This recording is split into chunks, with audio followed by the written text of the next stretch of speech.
गिबियावनो जाहाथे आंनि हौवाया आंनि हौवाखौ जा जिथिया नोंसोरो दा बारा नुगासिनो दङ बियोहाय सिगांनिसोमोन आरोना माने मुलि फानबाय थानायावहाय ज' लोगो जानानै ज' थानानै बिसोरो मुलि फानबाय थादोंमोन नालाय बेबो बारा गोबाव जायाखै बिदि जानानै थानायाबो बिदिनो 6-7 माससो जानानै थाबाय आरो बे गाज्रि खामानियाहाय गोदोनानै थादोंमोन 6-7 मासआ दिनैहाय माने बेरखांफिनबाय आरो बियो सोर हगारदों हगारनाया हगारबाय। बे समावहाय लोगोफोर नोंथांमोननि सेराव आरो मोनसे बिग आपडेट भिडिअखौ आं लानानै फैदों जे नोंथांमोना एसेब्लाबो मोनथिखाबाय जानो हागौ फेसबुकनि दारै बेफोरबायदि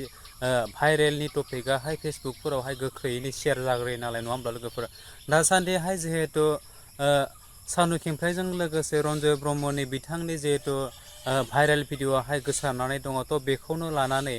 रन्जय ब्रह्मनि आंगो बिसियाहाय दिनै नोंथांमोननि सेरावहाय मा बाथ्राखौ लानानै खेंफोरथिखौ लांखो नोंथांमोना जोबजासिम नाय भिडिअखौ माने रन्जय ब्रह्मआ दायखौ मावा नङा मावदोंमोन मानि थाखाय मावदों आरो मा जाहोननि थाखाय बोरै मावखो बेखौ लानानै रन्जय ब्रह्मनिनो आंगो बिसियाहाय दिनै नोंथांमोननि सेराव ससियेल मिडियानि दारैहाय खेंफोरथि होलांदों थ' नोंथांमोना भिडिअखौ जोबजासिम नाय बिथां रन्जय ब्रह्मनि बाजैया मा बुंखोलांखो आरोना लोगोफोर। खुलुमबाय रायजो आइ आफामोन गिबियावनो जाहाथे आंनि हौवाखौ जा जिथिया नोंसोरो दा बारा नुगासिनो दङ बियोहाय सिगांनिसोमोन आरोना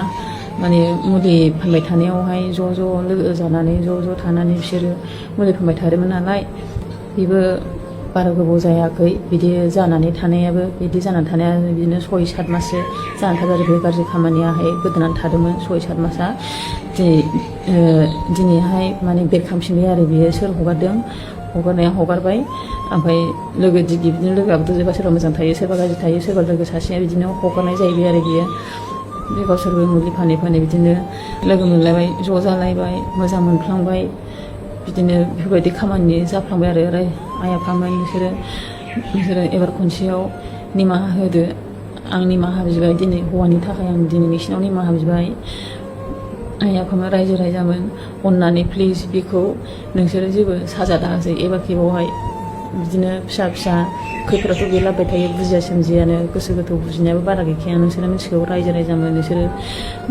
मिथिखागौहा बिनि रायलायनाय बिनि माबा कुइसनफोरखौहाय नोंसोरो मिथिखागौ माबायदि रायलायो नोंसोरो मिथिखागौ अननानै प्लिज बेखौ साजा दाहोसै आरो आं दिनै नोंसिनाव खेमा बिबाय आरो बेखौ जेबो साजा दाहोसै एबार खेबावहाय आरोना गुरैयैनो नोंसोरो बेखौहाय मोजाङै दिनै न'सिम फैफिननो थाखाय नोंसोरो लामा होदो जाहाथे हौवायाबो जेराव मेरावनो थांनानै दंहैयो गोजानाव दंहैयो बुजानो गिनानै माबाफोर खालायजानो गिनानै बियो थोथोर गिबाय आरोना रायजोबो जाहाथे बेखौ जेबो दा खालामसै आरो अननानै प्लिज गथ' गथाय दं आंहाबो फिसा 3 दङ गथ' गथाय दं बेखौ मोजां फैफिननो होदो जाहाथे साजा दाहोसै उनावहाय माबाफोर दाय दस खालायबावबा बेखौ रोजा साजा होनो हागोन रायजोफोर दिनै आं नोंसिनाव बेसेबां होननानै खेमा बिबाय रायजोफोर अननानै प्लिज बेखौ मोजाङै मोजां फैफिननो होदो फैयोब्लाबो बेखौहाय मोजाङै गावनि लास्ट साजाबो जानो हासिगौ बियो बे इसोरनि लामा देखायनाय साजा होनाय जानो हागौ एबार खेबावहाय रायजो राजाफ्राबो खेमा होदो एबार खेबाव बुजिसिगोन बियो खेमा होदो माबा खालायदो रायजोफोर आइ आफामोन अनदो प्लिज एबार खेबाव साजा दाहोसै मोजां